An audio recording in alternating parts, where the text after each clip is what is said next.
मैं 5 महीने जेल में गया without being ever guilty of anything, so I don't appreciate people telling me कि I have done something wrong. मैं अपनी गाड़ी चलाता था, अपना पेट्रोल देता हूँ, so don't ever tell me this. ये जो झूठे इल्जाम लगाते हैं ना आप लोग करप्शन के, इसके लिए लोगों को जेल में जाना पड़ता है। That's not funny. मेरी बहन, मेरी बीवी और मेरी बेटी बैठ के रो रहे थे जब मैं जेल गया था, तो so you take it back. आप इस तरह नहीं कह सकते मुझको ये बात। थैंक यू मिफ्ता साहब, थैंक यू। एज पर thank you ji, thank you very much ji. एक तो there are many which Miftah or Imtizam and everybody has said. So one is to have more open and better trade and economic relations with India. देखिए, हम वो मुल्क हैं जो अपने पड़ोसियों से बात ही नहीं करते। ईरान से हम तिजारत नहीं कर सकते क्योंकि अमेरिका कह रहा है। अफगानिस्तान के साथ वैसे ताल्लुकात हैं, पता नहीं हम हुकूमत को मानते भी हैं नहीं।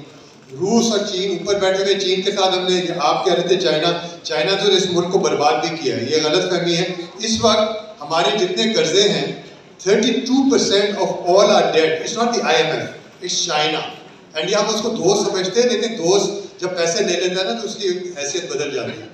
हिंदुस्तान के साथ अच्छा मजे की बात यह है, अगले 3 सालों में सारी दुनिया में जहाँ सबसे ज़्यादा इक्तिसादी तरक्की होनी है वो हिंदुस्तान है, हमारा पड़ोसी।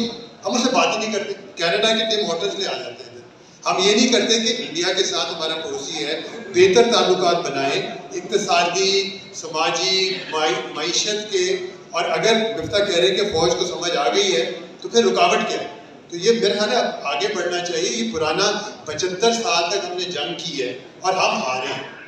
हम ईस्ट पाकिस्तान हारे, हम सोशल इकोनॉमिक हर सतह पे हारे, हमारी ख़वातीन हारी। अब वक्त आ गया है आगे सोचने का, नए दर से सोचे कि पाकिस्तान को करना क्या चाहिए। पड़ोसी एम्बेसडर ने मुझे फ़ोन किया कि मैं सीरियस हूँ तो मैं बात करता हूँ उस मुल्क से, इंडिया से। उससे बात भी करी इंडिया से, तो इंडिया ने भी बहुत पॉजिटिव रिस्पॉन्स नहीं दिया। लेकिन in one of the Uzbekistan I think जब मैं गया था तो वो इंडियन फॉरेन मिनिस्टर था जयशंकर, तो मैंने उसको जाके बोला यार तुम कैसे लोग हो, हमको टमाटर प्याज चाहिए। And the usual way I talk, informal way. I said, what?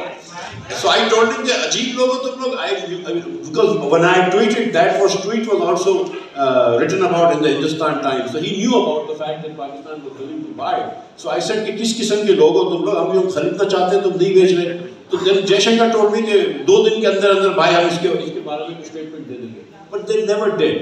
So the thing is कि it's not just कि हम ट्रेड इंडिया से नहीं कर रहे for whatever reasons, but Hindustan की भी जो इस वक्त की जो हुकूमत है उसको वोट मिलता है anti Pakistan, anti Muslim rhetoric पे, तो वो भी बहुत ज़्यादा वोट देगी। इस पर आप कुछ कहना चाह रहे हैं? एक मिनट और मैं और